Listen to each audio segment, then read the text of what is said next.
When we dance, the journey itself is the point.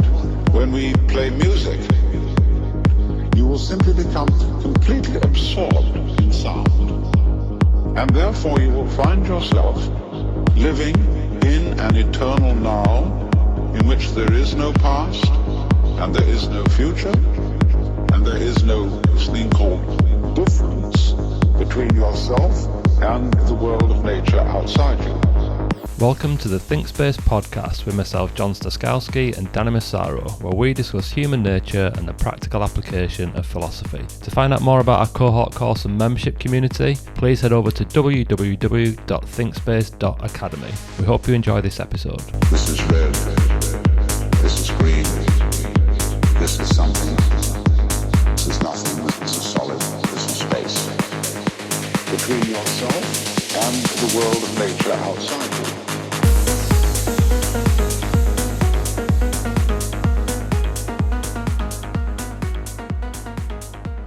Right, Danny.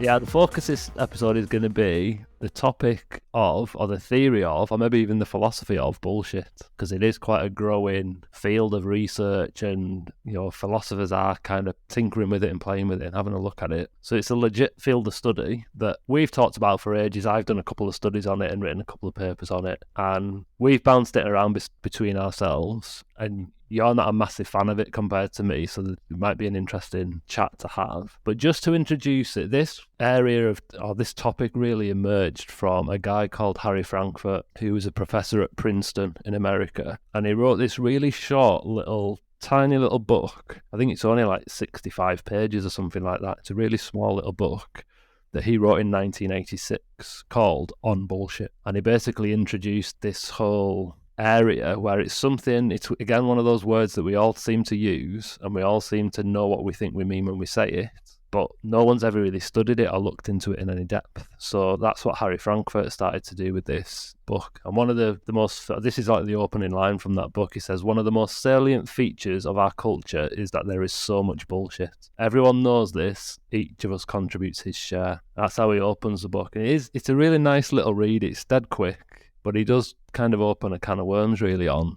what it is and where it comes from and kind of just how it's a part of our communication. So to give us a little bit of a definition, and then I'll turn it over to you, Danny. This is from a guy called Shane Littrell, who I've done a little bit of work with. He's a Canadian guy who I think he was at New York University, but I think he's moved since. It's a little while since I spoke to him. Him and his colleagues defined bullshit as information designed to impress, persuade, or otherwise mislead people that is often constructed without concern for truth. So, bullshit, Danny. Initial thoughts? All right. So the guy who did the little book from Princeton, he hits on a good point, doesn't he? Bullshit is everywhere. So immediately I go, well, okay, so we know that, but why does it work so well in the world? And I was wondering, like, how do you then, does this end up just being a podcast about what is truth? Because you kind of know that anything where it comes to perspective or relative or subjective opinion, it can never be called bullshit or not, because we know one person's bullshit is another person's like answer and solution. So is this just about scientific truth at the very depths of it, or is it more a case of, yeah, bullshit exists, but the more interesting question is, what does it serve and why does it work so well? And do we have to be, therefore, because it is in the world, do we just all have to become very good at bullshit and using bullshit because it's kind of like, it's just the way the world goes round? Rather than attacking it and going as if to be like, oh, bullshit, it's got like, oh, you bullshit, I'm better than you, you're a bullshitter. And it's like, well, before you go saying that about things, we are all susceptible to being fooled and conned and given things, and some of us more than others. What's the actual problem with certain bits of bullshit if the consequences of it are positive? So I think it's a really complicated topic, and where I've taken a bit of sort of umbrage is when people have used the word bullshit as if they're talking about it like it's a bad thing, only a bad thing, and if you could all see through bullshit, you'd have a much better life. Whereas I see it more as it's almost like a necessary part of life that's here that you have to kind of get good at using and sifting through. And the moment that you go, I'm not a bullshitter, you're just lying. That's a good segue into that distinction. So this is Frankfurt. He kind of asked this question rhetorically in the book and just in his writings, where he asked, is bullshitting worse than lying? So I think we all know, or we all have that sense in our heads, don't we, that a liar is just a bad thing to be, and that lying is bad, and it's just morally wrong. It's just a bad, negative thing, isn't it, to lie? I think we all see that, and I think we all, a little bit maybe like you've explained there, we maybe see bullshitting as a little bit less bad, a little bit more fun, a little bit, it's not as important, don't worry about it. It can be lighthearted, banter, that kind of thing. But Frankfurt was actually asking, well, in a way, is bullshitting not actually worse than lying? So if you think about it, both the liar and the bullshitter are trying to get away with something. They're not telling the truth. Now, a lie, so someone who tells a lie, that's necessarily false. So they know it's false by lying, because you can't really lie unless you know what the truth is. Yeah. To kind of lie off the back of it. So the liar knows what's true and what's false, and they are lying if they say something that isn't the truth in that situation. Whereas Frankfurt says that bullshitters, or bullshit can be correct or incorrect. It doesn't matter. So you could bullshit and it might actually be true. Likewise, you could bullshit about something and it might actually be false. So it can be both. Now, what Frankfurt said is bullshitters, and this is why he thought it was worse in a way, they're hiding that lack of commitment to the truth. Whereas at least the liar knows what's true and false, and they're lying and they know what's true. Whereas bullshitters, they're just indifferent to the truth. They're almost hiding that lack of commitment to the truth. So lying is like a conscious act of deception. You're actively deceiving someone when you lie. Whereas bullshit, he was like, no, that is the essence of bullshit. It's that indifference. It's that you're not really bothered what's true or not. You might not even know what's true or not. In that sense, it's worse than lying. Okay, so you get obviously I think there's different complications to that. You end up going, well, what is actual truth? Yeah. Which has been talked about for centuries, and as if there is such a thing, and whatever. But that's a different kind of thing. But what you can say is that there are facts. You can have scientific facts. There are probably close to a truth as you can get. So you can say this thing is heavier than this thing in terms of weight. And if someone says, no, this thing is actually heavier than that, it's the other way around, you can weigh it and measure it. And like Karl Popper's falsifiability, because you can measure it and test it, you can prove that is wrong. Therefore, it's not true. And I think that's the only kind of measurement of truth, as the most agreed on is where there are actual almost physical facts that you can say this is this and this is not that because we've tested it and it's not that. But when it comes to things like, I don't know, Santa at the moment, Father Christmas, you go, or religion, right, to make it even bigger. And one person might say, when you die, you die. Another person, no, you come back. Yeah, no, your soul lives on. No. So you have all these different, so who's right or who's wrong? Because it's subjective and you can't prove it. Who's a liar and who's a bullshitter there? Or if I say to my niece or something, oh, Santa's coming, I'm lying. I know I'm lying. I'm talking about it. But why am I lying and not bullshitting? Why am I a liar? Because I actually know that Santa doesn't exist in my truth. What's the difference there? He's trying to distinguish between a liar and a bullshitter. I don't know what the difference is. In that example, well, I mean, there might be a Santa kicking around that we've just never. It might be a thing. But basically, you're lying there. I'm lying, yeah. But why am I a liar and not a bullshit? Because you know the truth. That's why you're lying in that. If you didn't know if it was true or not. So in some ways, I suppose, like you gave the example of religion. In some ways, that's more like bullshit, isn't it? Because you don't really know the truth or not. You don't know if God exists or not in a way. And like what? It's like unfalsifiable again, isn't it? How can you know? Or how do you know if you come back after you die and what your soul does? You can't. So you can't even really lie about it. It's bullshit when you don't know the truth. And that's where Frankfurt was saying, because bullshitters ignore that truth instead of acknowledging it or maybe subverting it by lying, for him, he thought bullshit was a greater enemy of truth than lies. Yeah, so when I tell my niece Santa is coming and he's going to do this or send you a list, am I a bullshitter or am I a liar? Yeah, I think in that example you're lying. Why? Because you're the one who's going to go out and buy the presents. It's not Santa who's going to bring them. Right. Why is that not...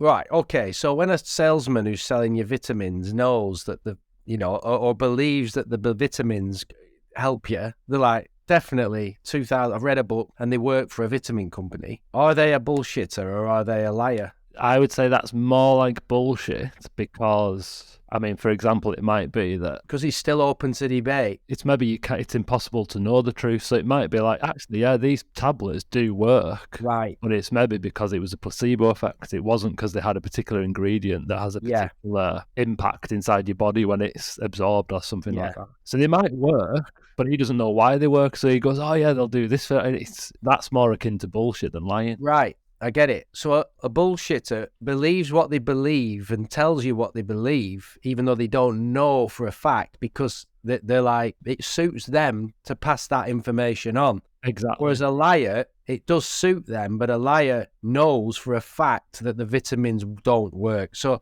they would be selling dud vitamins as vitamin C, say. This is where I don't understand why the bullshit is worse than the liar. Because if I go and meet a pharmacist or a vitamin salesman, and she says to me, take those tablets, and she knows those tablets are duds, right? That's lying. Whereas if she gives me vitamin C tablets and she genuinely believes that they work, whereas science could prove that they don't work, or past, say, I don't know, 10 milligrams a day, you just pee it out anyway. But no, I've read this book, 10,000 milligrams a day, vitamin C.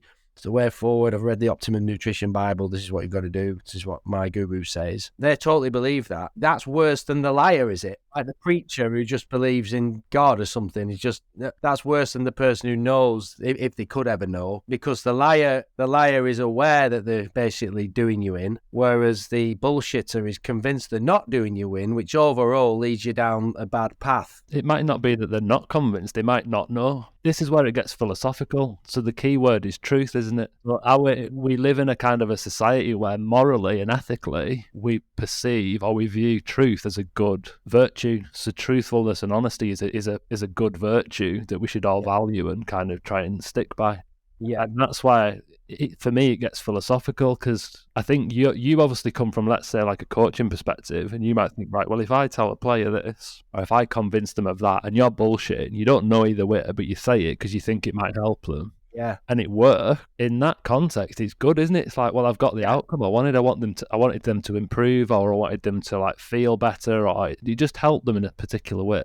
You're looking good today. I could just be biased and making it up, and you'd be known as someone who always has the talk, the smooth talk, whatever. Or negatively, you could come in and to wake them up. I thought this was this. Your warm up were bad. You didn't, your attitude's gone. You're just spinning it really to get a reaction. So it's pragmatic there, isn't it? It works, it has a purpose, and it serves an outcome. So it's quite Machiavellian in that sense, isn't it? Bullshit is kind of that Machiavellian, maybe manipulative, where you can use it to mold people, get inside their head a little bit. Well, that's where I disagree, that the bullshitter is worse than the liar. I think the liar, I mean, it's obviously we're splitting hairs in many ways, but the distinction between the two and then whether one's worse than the other, I think that's a first stretch to say one's worse. I do take the point though that if you do too much bullshitting, and I actually asked Laura before what she thought about the word bullshit, and she said, well, one of the worst bullshits is how you bullshit yourself, right? And you're not honest with yourself. And she's seen that a lot. It's like a self-deception. She sees that in sport.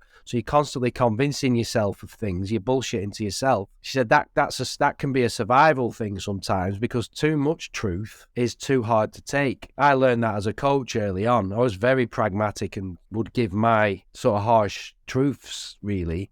And I sort of realised that there are different quantities and levels and types of truth that need to be said and need not to be said. And I would pride myself on not saying things I didn't believe in to get some shady kind of payoff. But we are very self-deceptive, and we are very biased, and we don't really know for a fact scientifically that what we say in coaching anyway, and helping people when you have a chat with them, or even when you're selling an idea or you're selling a product, you're trying to convince somebody of something, even if it's for a good reason, you probably are spinning it a bit, because you want the outcome you want, and you want the outcome that's good for them. We do that all the time, so we're biased. So once you get into this realm of what bullshit is, it's very murky, because it's like you're really talking about intentions, and you don't really, if you're bullshitting yourself and you're self-deceptive, you end up not even knowing what you're saying. You know, is everything that you say, does it have to be true? And if it has to be true, like a truth to it, how would you measure all the things that we go on? You know, how would you even measure it? So for me, what it comes down to, it really is,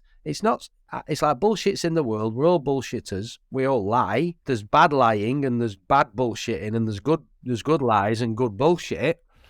Or it's like, how do you get like to the point where your intentions overall with it are more beneficial than detrimental? And I think that's the question with it. How do you use bullshit and lying effectively, but not to the point of detriment? Because I do think if you go down the truth science angle and go, everything has to be dead true. It's like Nietzsche. We love Nietzsche, yeah?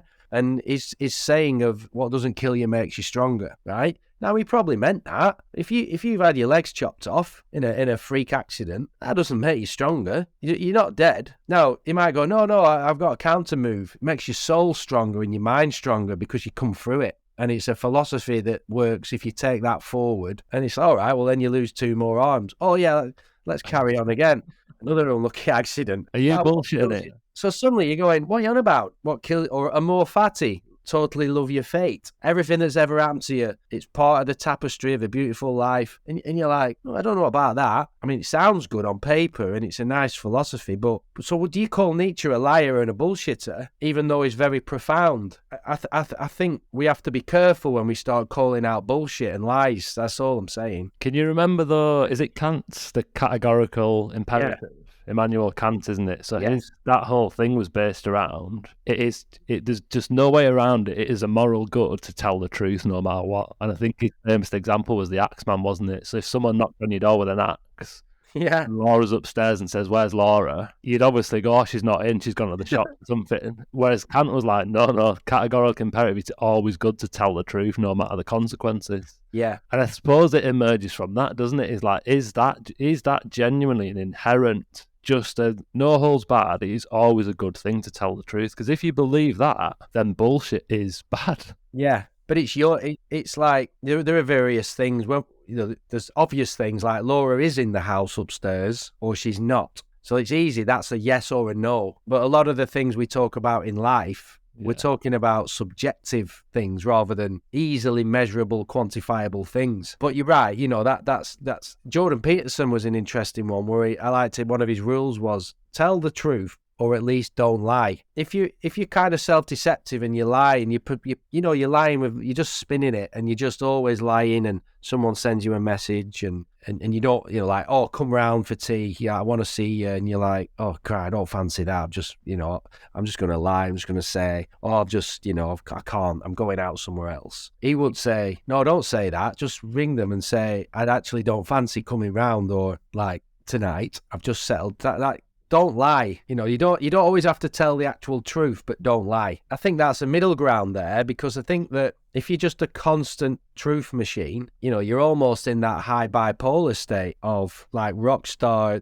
off your head kind of no filter. Now, that doesn't mean that everyone who has a high bipolar state is telling the actual worldly truth. They're just blurting out their perceptions. So it's like a perceptual truth. So basically, like, you can't take out perspectivism in this as well, that everybody goes around in the world and has a perspective on things and what's going on. You might have a perspective, John, based on who you are and where you come from, all the things we've said, thrownness and how you are, personality, blah, blah, blah. And you have a perspective. And you're dead set that is obviously your truth on certain topics. And you just won't have it any other way. England lost the other night in football in the World Cup. We'll have a perspective exactly what's going on and the history and so on. We're just like that. I'm saying it as it is because that's the truth. They lost because of no leadership, or it always happens. And as soon as if they avoid this truth, if they avoid the fact that they rubbish in big moments and they always bottle it, and if they avoid that truth and paper over the cracks, they will never improve. Now, we feel like we've been the ones there, if we say that, who have said that, spoken the truth.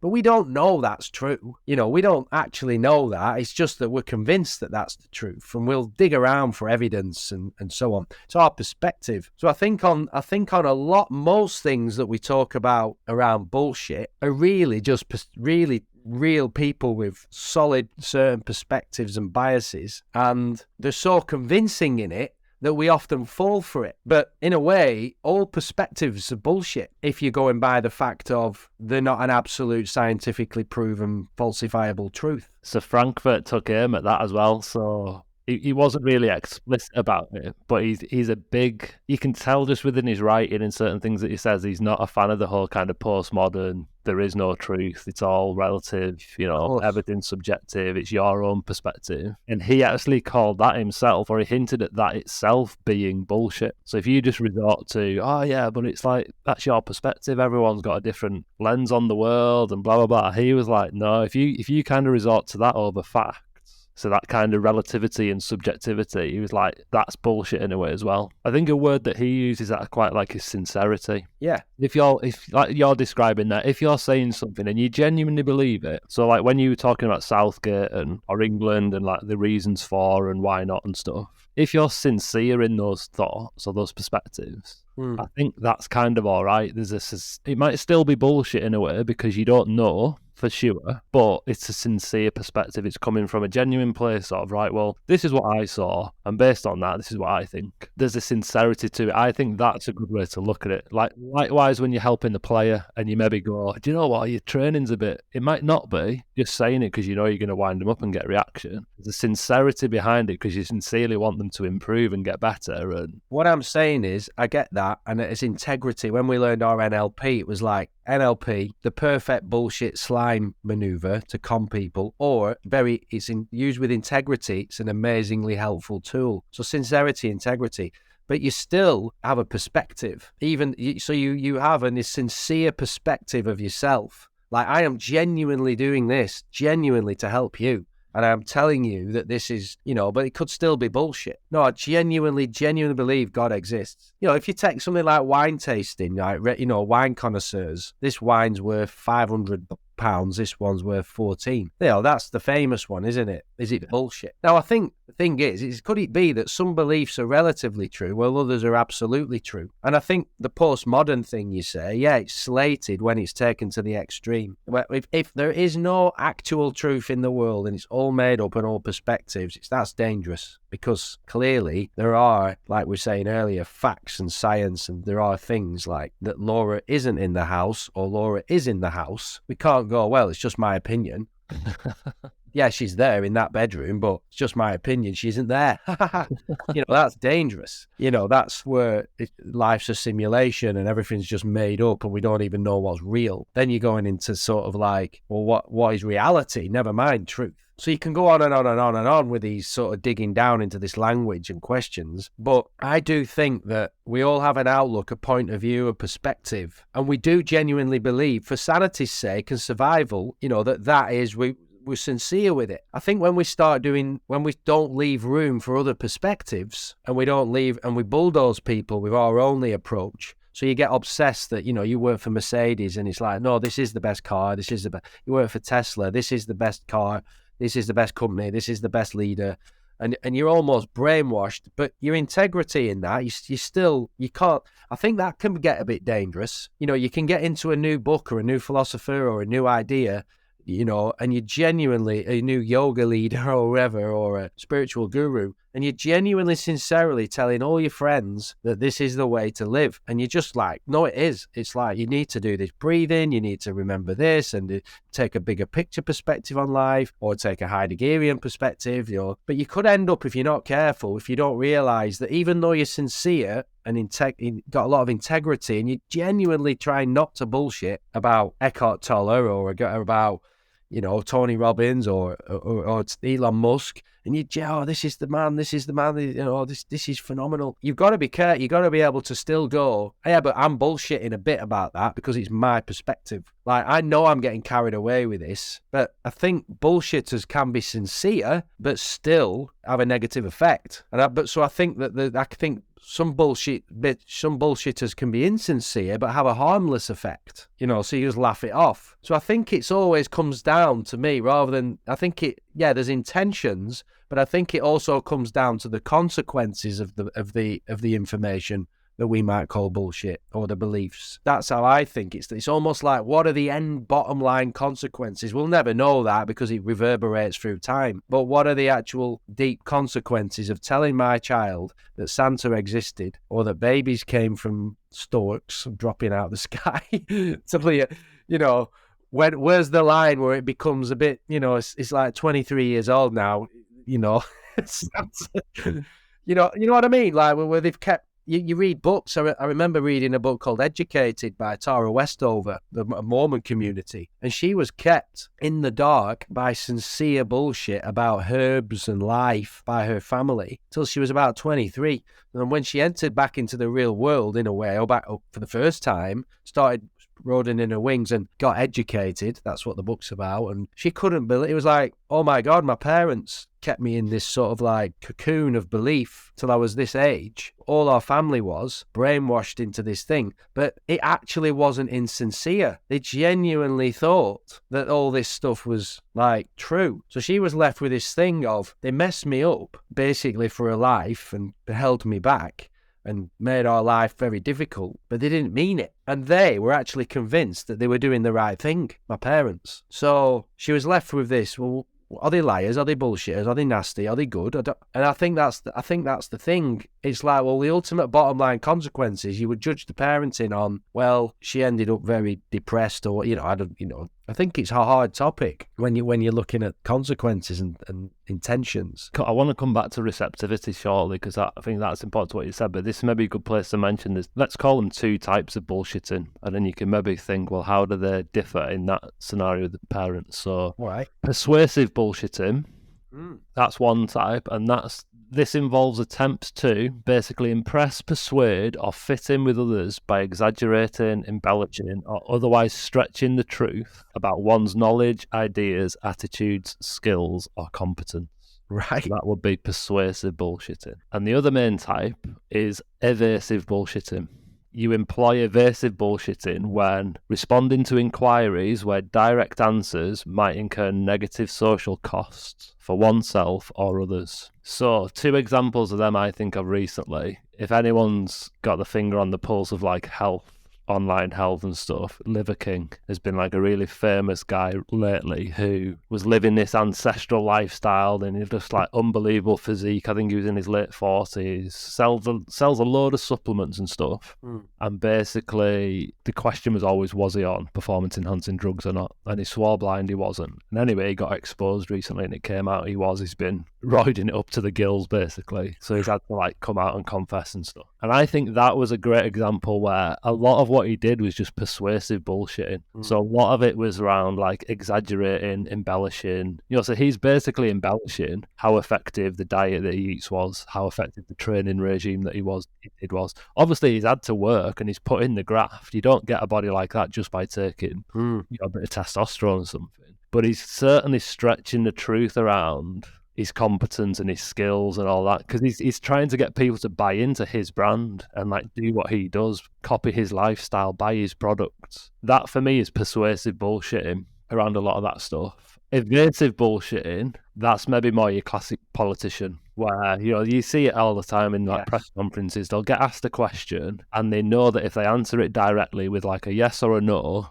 there's consequences, and usually it's because they're going to be bad. So whether it's for them or for the political party or a policy that they're trying to roll out, whatever it is, so you'll see a lot of evasive bullshit in there. Now I did a study with a few colleagues where we looked at this stuff with people in sport, so like coaches, athletes, sports science, staff, like the whole gamut of people. And I think there's about 300 people in there. And we found that evasive bullshitting was much more common than persuasive bullshitting in sport, at least, or at least in that sample. So for some reason, people in sport tend to use more evasive bullshitting and they admit to using it, so where if they give a direct answer, they know that they could incur a negative social cost. So I don't know what your thoughts are, why that might be, or just how both of those differ, because I often would think it would be the other way around. In my experience, just firstly, the guy, the liver man fella, or whatever he was called. Liver King. Liver King. There's a Tiger King, the Liver King, bloody hell.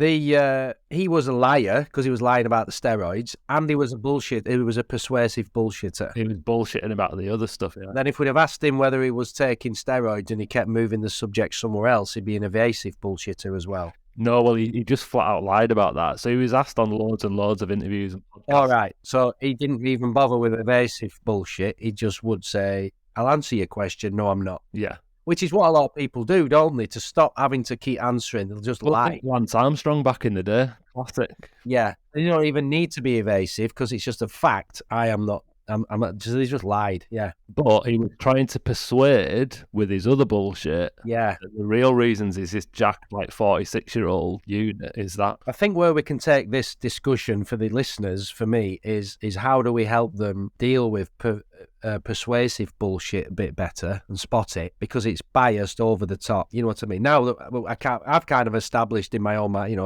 it's hard to pin it down to an exact thing, but let's move it on to okay, let's take it at face value.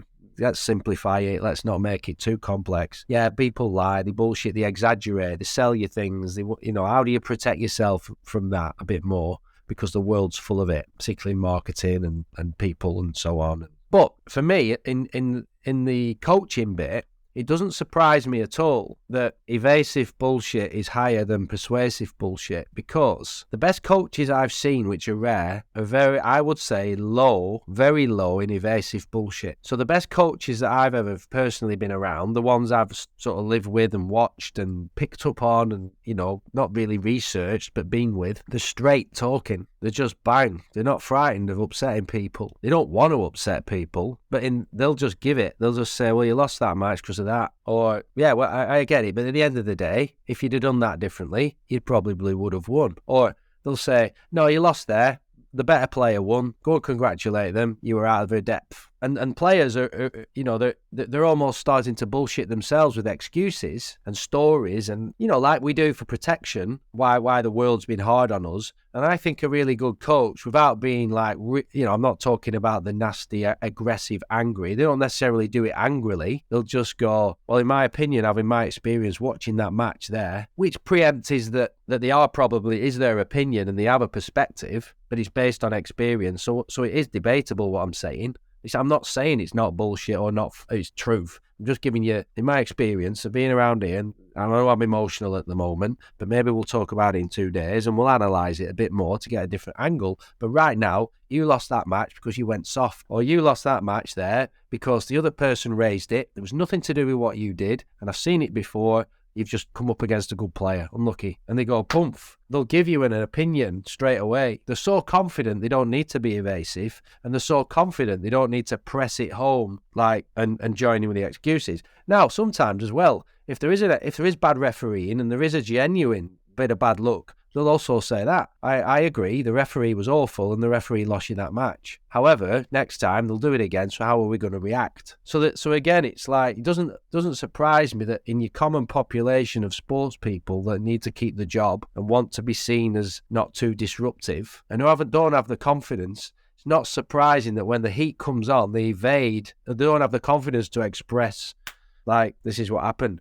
I've done that to people and they won't speak to me for weeks. They'll go, thank you, but it's hurt them too much, right? They don't want to know it. And then I've done that with some people, when you really get close, you don't have to say those things sometimes unless they really ask you flat out. And then in the best relationships, they will ask you because they don't want to keep bullshit. They want to know.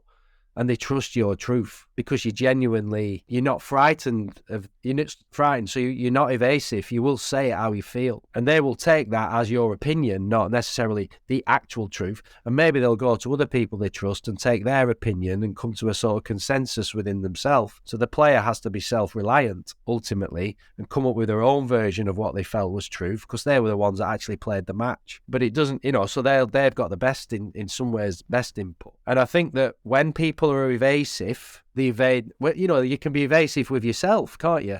and lied to his bad faith, sort of. And so it doesn't surprise me that came up high rather than persuasive bullshit. Just to help people then, because you mentioned like let's bring it on to like what can we do with it. So another thing that we mentioned in that or measured in that study is bullshit receptivity. So how receptive people in sport are to bullshit. And there's quite a lot of papers out there on this now where they've explored this. And one of the things that you can use to measure it is basically how profound people will find certain statement. And I think I've showed you it before, there's like a Deepak Chopra bullshit generator basically, where anyone who knows Deepak Chopra, it's like really kind of self-help guru vibe, isn't it? And he'll often have these quotes that don't really make much sense whatsoever. They look like a sentence and they look like the kind of words that would make sense together, but they don't have any meaning whatsoever. And so I think some guy actually devised this web tool that you could just spin it and it would just use words that he's used in his book and it'll combine them into a random sentence. Now, we actually use some of these in this study where you show them to people and you basically just go, right, how profound would you rate this out of 5, I think it was, like a 5-point scale. And you mix them in with like genuine motivational type quotes that do actually have a bit of a underpinning meaning to them. So some of the pseudo profound ones are things like hidden meaning transforms unparalleled abstract beauty. Yeah. So it sounds kind of profound. It's like, oh, but really it's just bullshit. It's just random words put together to look like they make synaptic sense. And you basically ask people, well, how profound do you think this? And then you mix it with the motivational stuff, which, like I say, might be stuff like your teacher can open the door, but you must enter it yourself. Or it's like the classic one is a river cuts through rock, not because of its power, but it's persistent. Right. So they make sense. There is some meaning to them as an actual motivational statement. So again, we got these same people to do that. So if you think a scale from 0 to 5, like not at all profound to like extremely profound, and we found the average profundity was 2.44. Right. So a lot of people in that sample found a lot of those bullshit statements quite profound. And we worked out, you can work out like a bullshit sensitivity score essentially from a few of these different statistics, and it'd be like 0 is you're just totally unable to distinguish bullshit whatsoever, and 4 is like you've got an exceptional ability to spot bullshit and distinguish bullshit. Right. And the average sensitivity was 0.75, so way nearer to cannot distinguish bullshit. So that was kind of the worry that we kind of said in this paper, that you've got a lot of people there that are actually really quite receptive, or it looks like they are, to bullshit. So for me, like when you said, well, how can we, it's like, how do we then make people less susceptible or less receptive? Because if you're saying bullshit's out there, it's just a part of what we do, it's a part of communication, it's a human thing, how can you become less receptive to it and a bit more just conscious of when someone is bullshitting you and not? Yeah, I mean, what is interesting about that is that it's like bullshit works, right? Yeah. We're affected by it, so bullshit works. And that's the problem, is it? It works because, and why does it work? Because it's so difficult to distinguish anything that is true when you're talking about things like life and existence and persistence. You know, you can send pictures to people. People can listen to songs, look at art, and they go, oh my God, that painting changed my life. I need to take that poem with me wherever I go.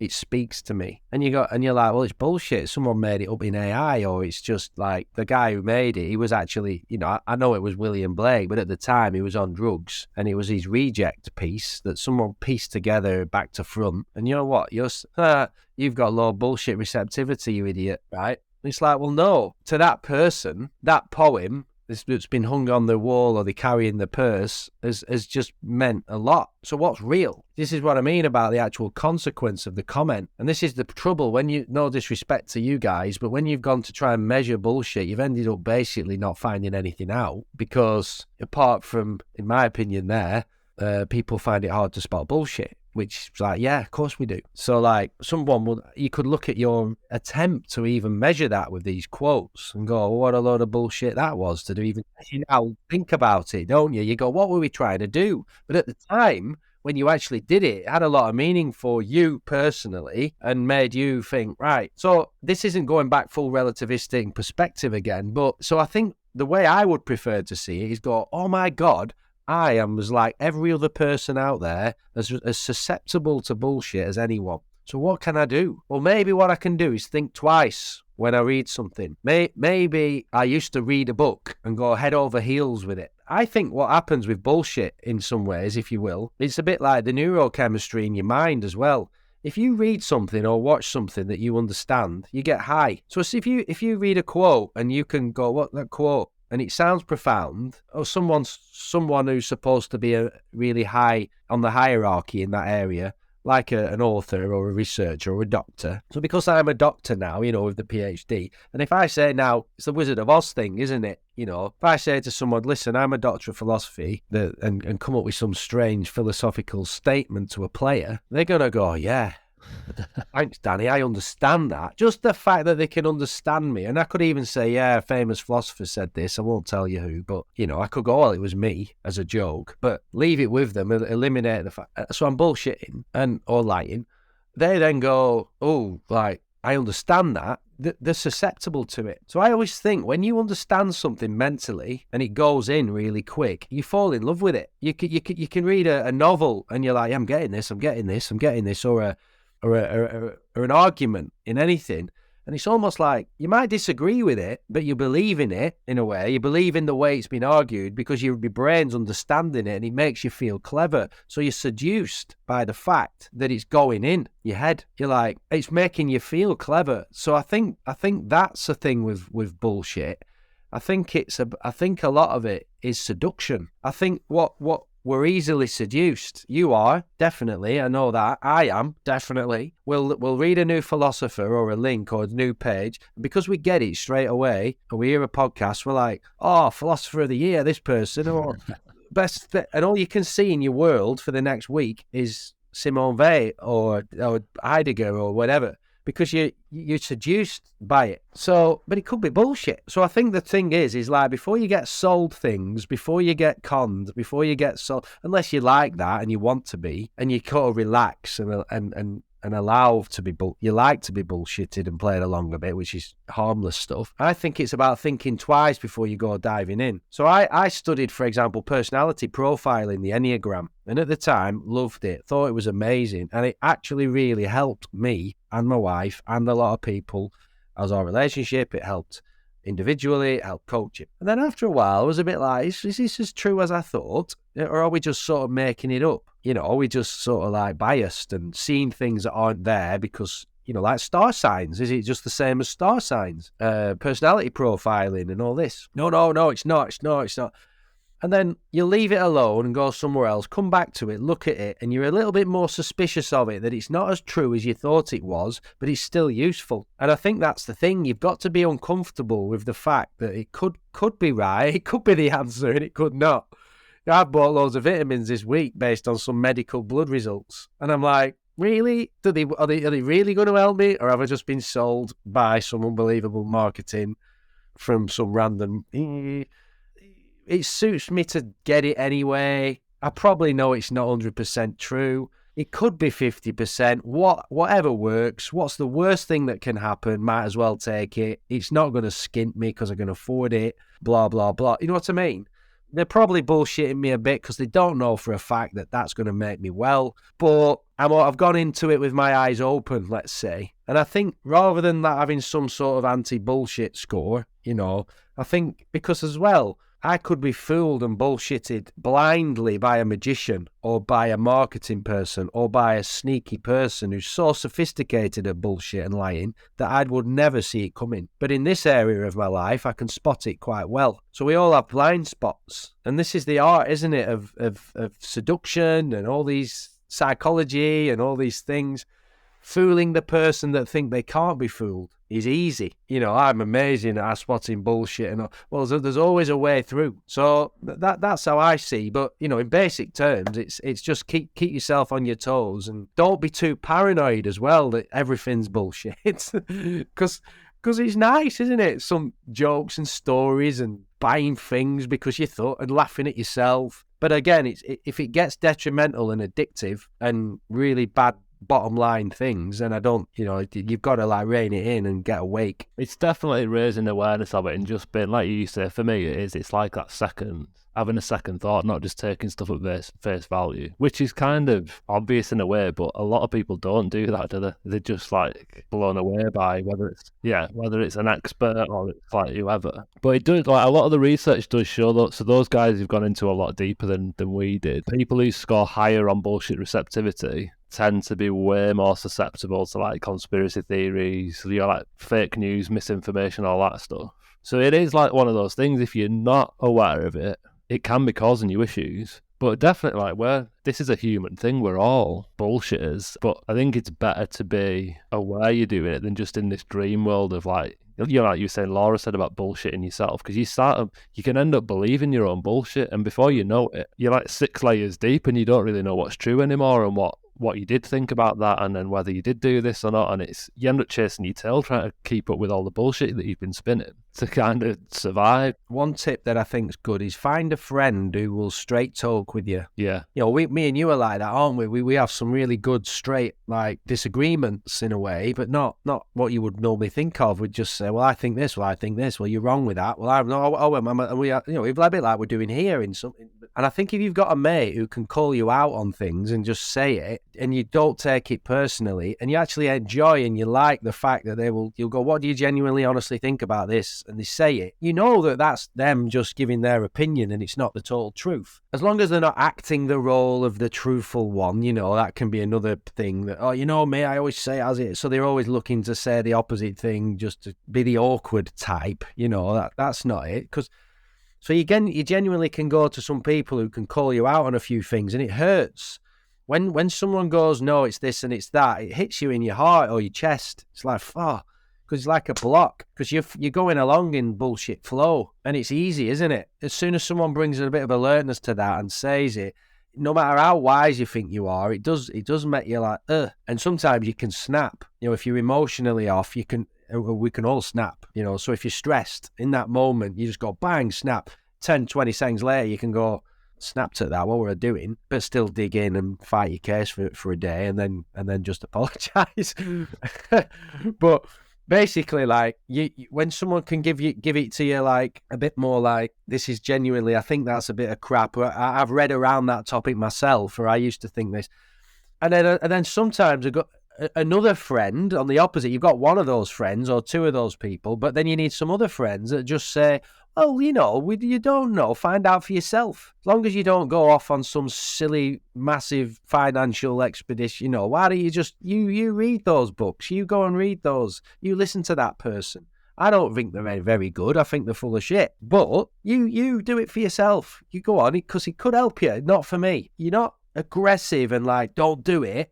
But you'll say it as it is and then just leave it with them. Or you might even, but you need some other friends that sort of like, I don't know, might even drag you along to some things to open up your eyes. But all along, it's Emerson's self-reliance, isn't it? It's like, you've always got to kind of go back in, what makes me tick? And kind of like, and I also think as well, don't be embarrassed to be fallen for stuff for 3 years and then find some counter evidence and go, oh my God, what have I done for 3 years? It was a load of bullshit.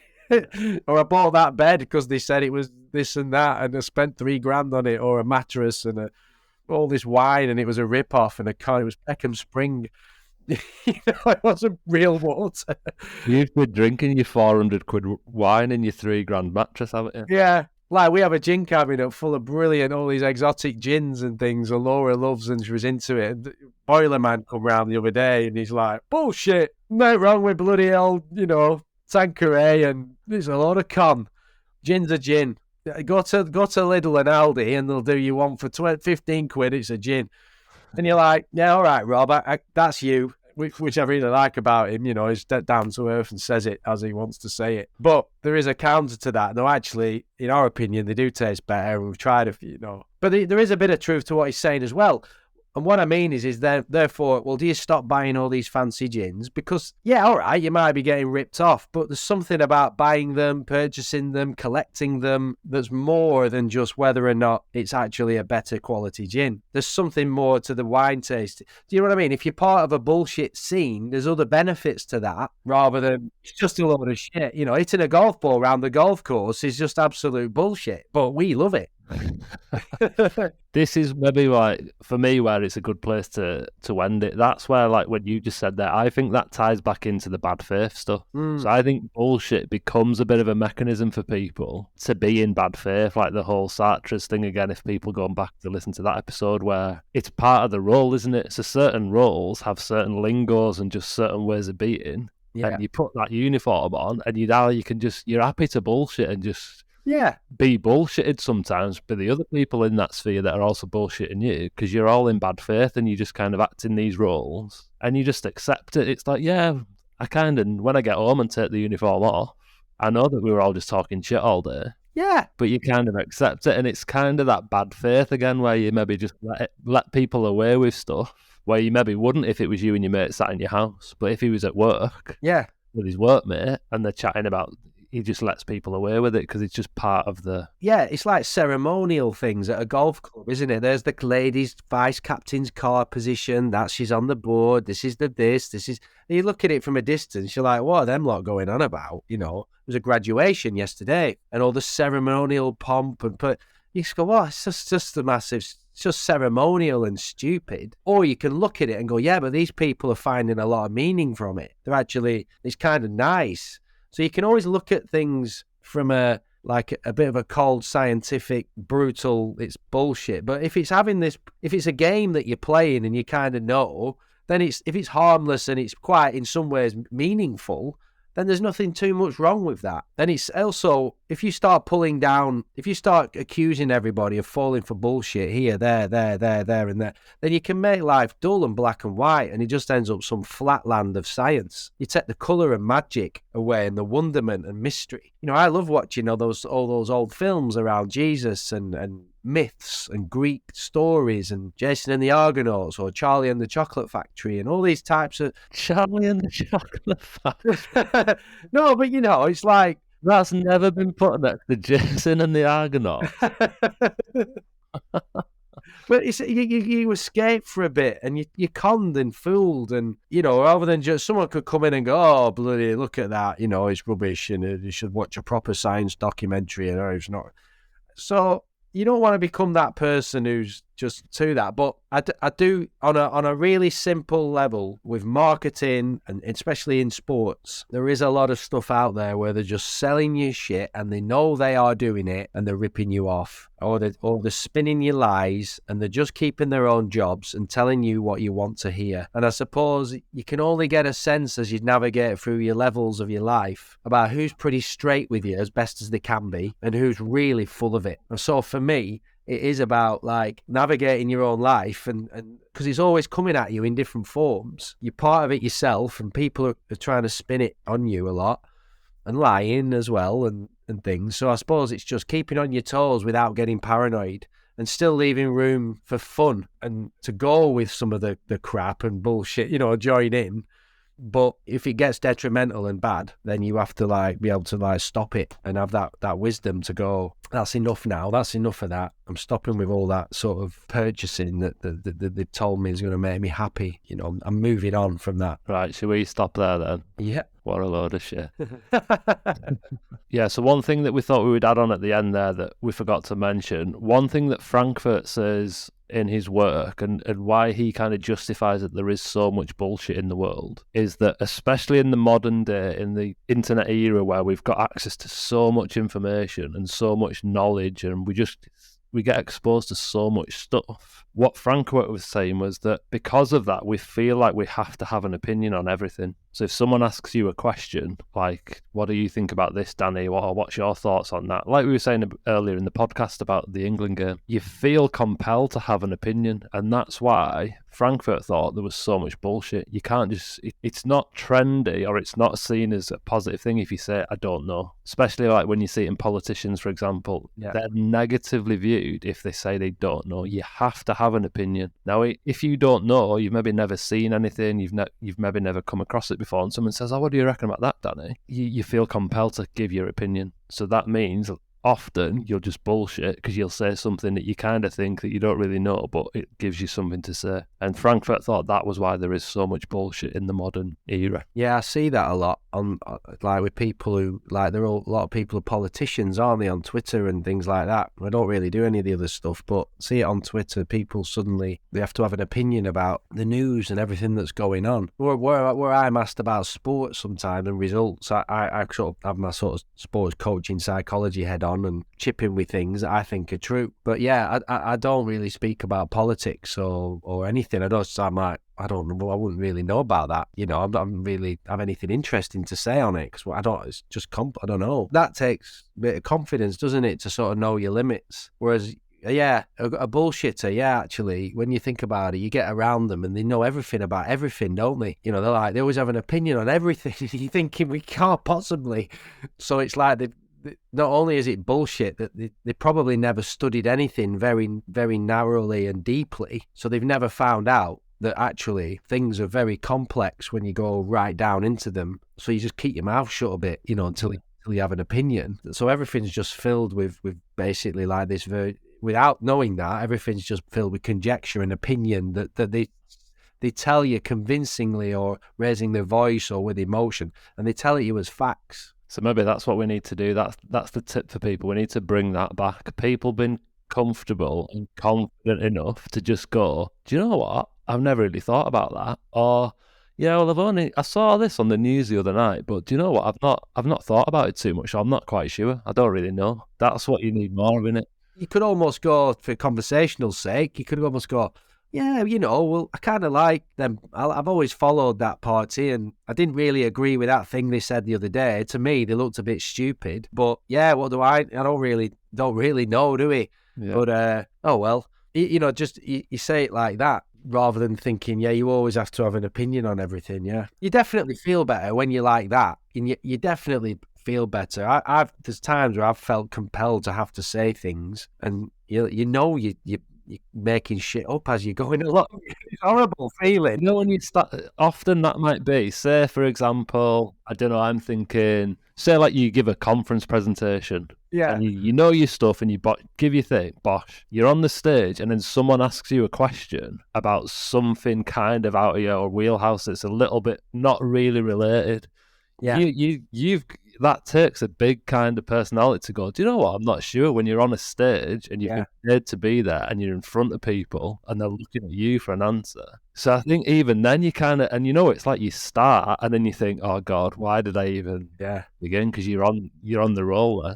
I think that's where a sense of humour is important. You have to be able to laugh at yourself. And if you already kind of know that you don't know everything about the topic you're talking about or about everything else. Yeah. You can say things like confidently, and then when challenged or proven wrong, you know, or broken down a bit, you can go, well, you don't have to get so defensive, and you come up with an answer or go, yeah, that's a great point, I'll have to think about that. That's hard when you're trying to sell an argument to the point of conviction for the whole crowd because you're trying to flog a product or an idea or get a job. It's kind of hard to leave the audience divided whether or not you've found some sort of solution or like, oh, okay, I did all that work just to get to 3 more potential questions. It's like, no, I'm the person who can fix it and solve it.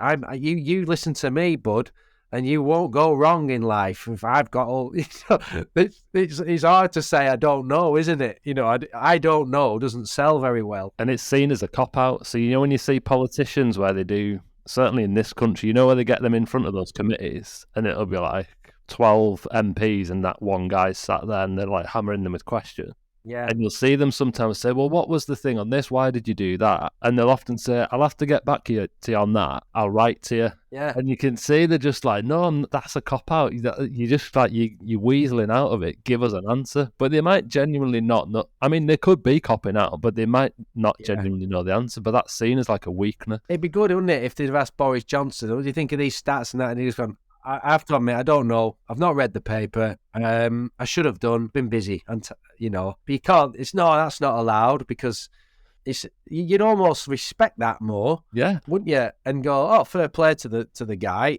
I know how he feels. I was busy this morning, and it's no, we can't. It's the Prime Minister. He's on £1 million. It shouldn't be like that. It's a disgrace. So everybody, you can't blame a lot of the politicians for having to smudge and evade because of the way that the world we now live in. Maybe there's no coincidence between the media and the way that they can get slated, and maybe their fear of saying anything wrong, so they just evade all the time. So that's another area, isn't it? If you say your truth or what your version, what you really think a lot of the time nowadays with the woke things, you can get in a lot of trouble, which was Jordan Peterson's original thing, wasn't it? Of like, we've got to watch it here because people are going to be frightened to talk about anything. But again, there has to be an element of, if I do say that, it is only my joke or it's only an opinion, but we seem to have lost that. We've lost that ability to allow people to have perspectives and then just hold it there. It's almost like we're all driving towards an actual factual truth about everything. And if you're not there, you're lying and so on. So you can't blame people for almost learning the skill of how to spin stuff. Just saying I don't know, like I say, it's not in fashion, is it? We need to bring that back then. That's the new it depends. I don't know. Right, we're definitely stopping there. Yeah. When we dance, the journey itself is the point. When we play music, you will simply become completely absorbed in sound.